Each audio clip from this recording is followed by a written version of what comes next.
Back to Ladies Can We Talk with Debbie Georgatos on 660 AM The Answer. Well, hi there. Welcome back to Ladies Can We Talk. And I believe we have online Senator Tom Coburn. Hi, sir.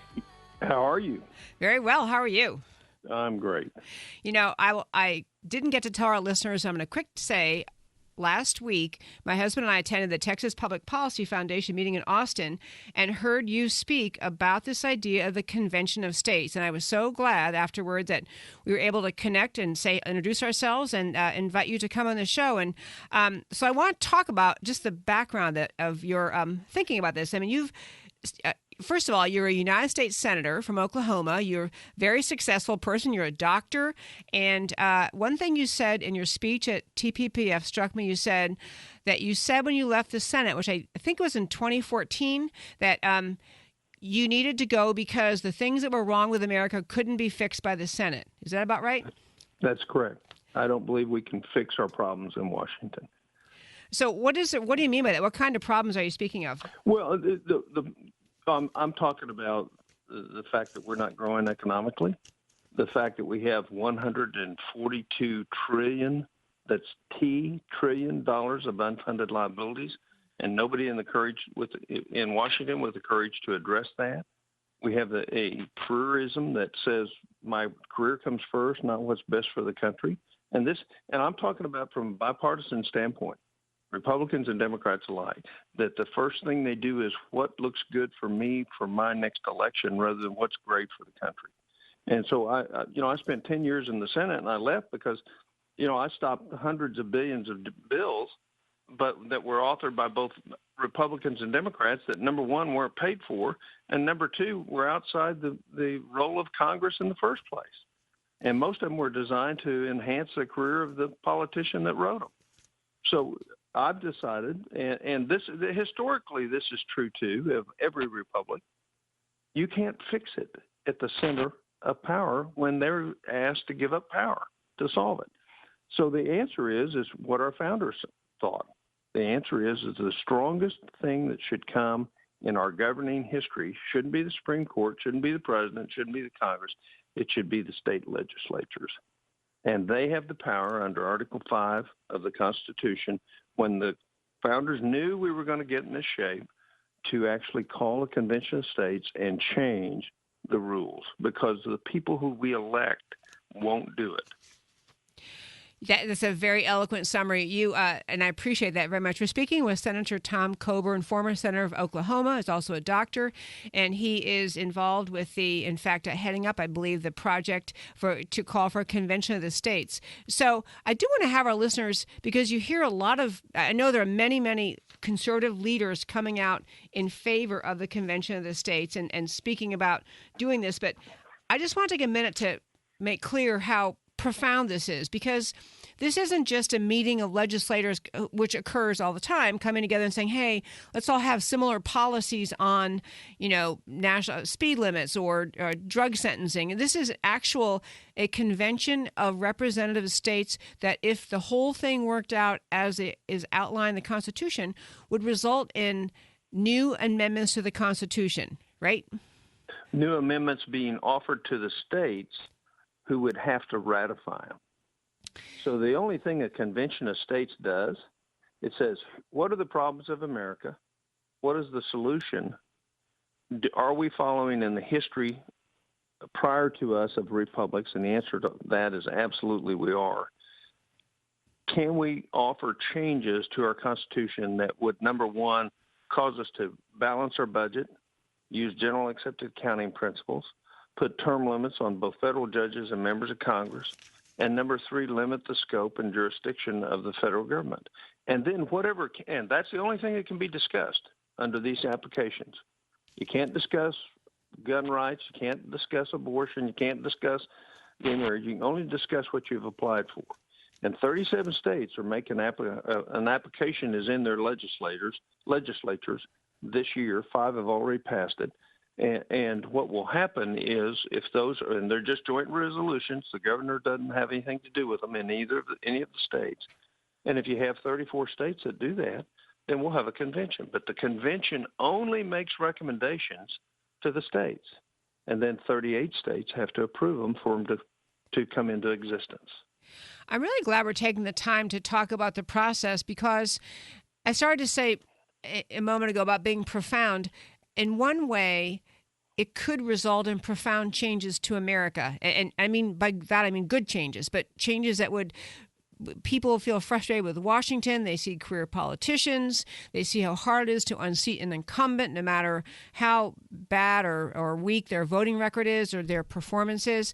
So people see problems. They see the budget, the debt grow and feel helpless. So this is a way to actually end run the power out of Washington back to the states, to the people, to figure this out.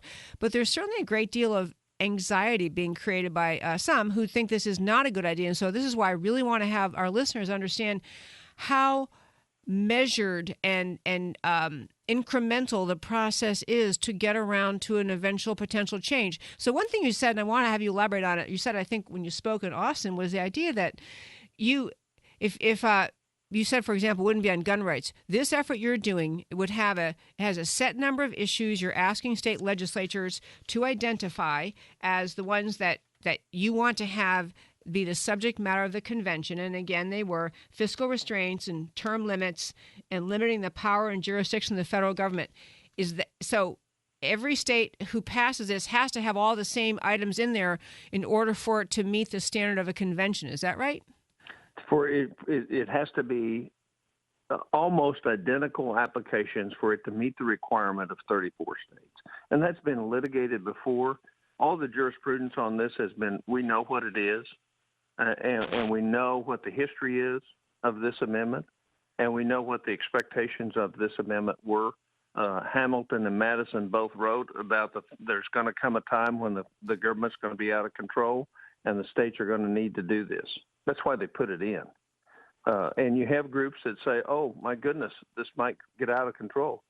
And they claim that the original Constitution was out of control. But when you look at it, 11 of the 13 states told their delegates to do whatever they needed to do with the Articles of Confederation to fix our country. So they wrote a new Constitution. So they gave them a wide range of ability to do that. 2 states, Massachusetts and New York left after the New Jersey model was rejected. And Massachusetts, when it came back, their legislature agreed with what their delegates had done. So the idea that that the first constitutional convention was out of control, and number 2, that this one can get out of control, to me it's fear. And here's the dangerous thing for us, Debbie, is if you go around the country, whether you're in very liberal areas of the country or very conservative, and I've been in 21 states last year, everybody is worried about our country right now. Doesn't matter what your political bent is, you're worried. People know things aren't right. So the question is what do we do about them?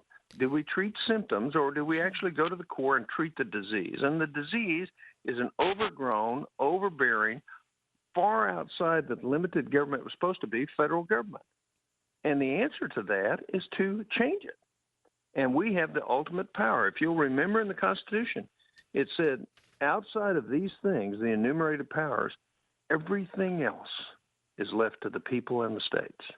And the federal government over the last 35, 40 years has totally ignored that. And so now you can't do anything in Texas on education without asking Mother May I from the federal government. Or when you build a highway, it has to cost 50% more than when you spend your own money, then because of federal regulations. And talk to your agricultural people, what the government's doing to them, and your manufacturing people. So the idea is let's put it back to where it needs to be, fix the real problem. Kind of like a big course correction for America. We're speaking with Senator and Dr. Tom Coburn of Oklahoma. And, sir, we need to zip off to a break, but may I ask you to hold on during the break and stand by? Thank you very much. I really love talking about this convention of the states and separating fact and fiction. So, you know what? We're going to don't go anywhere. Keep that dial right here on 660 AM and come back after the break. Hey there. Thanks again for tuning in, Ladies Can We Talk? And we are speaking tonight with Senator Tom Coburn, who is a senior advisor to the Convention of States Project. And I want to loop back to one thing you said earlier, and then Senator Coburn, and then move forward. You did say that is the project in part giving or advisory language to each of the states so that you're assuring that the states who get behind this have all outlined the same subjects that the convention of states would then address? Right. 37 states will bring forth or attempt to bring forth joint resolutions that are identical language. Okay, and so you said the governors in those states cannot veto it because it's just a resolution by the state assembly. Right, it's a joint resolution. I love that. So it doesn't involve the governors. The governors can encourage it.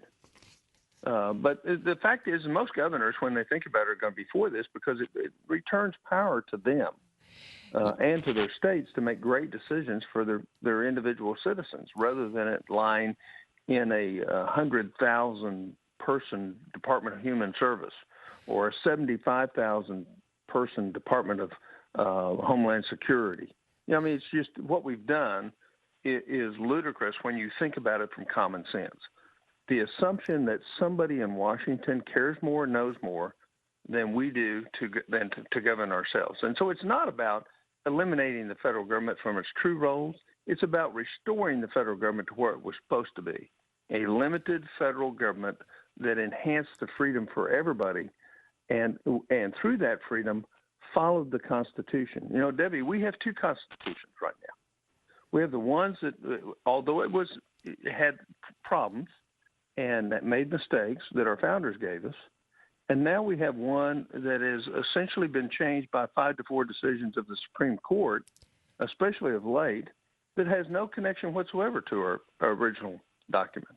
And they've ignored the Commerce Clause. They've ignored the General Welfare Clause. And everything the federal government does that seems inappropriate to us, most of them have used either the Commerce Clause or the General Welfare Clause to say that's a role for the federal government. Like telling you a little water spot in your backyard now is to be controlled by the Corps of Engineers of the U.S. Army because it's standing water. You know, I remember that from law school. I went to law school back east in Washington, D.C., and learning about how the Commerce Clause was one of those that just somehow Congress magically discovered, gee, this is a way to regulate almost everything. And there hasn't been a courts cracking down that saying, no, that doesn't authorize the Congress regulating every single aspect of American life. But Commerce Clause is so broadly interpreted, as you know, by the courts. So is your convention, the state proposal, going to include addressing that question? Sure. When you talk about limiting the scope and jurisdiction of the federal government, we can redefine or reinstitute what the Commerce Clause means. And the federal government would have to follow that. We can reinstitute what the General Welfare Clause means, and the Congress would have to follow that. Love it. You know, you're singing Texas's tune. I'm sure you know this.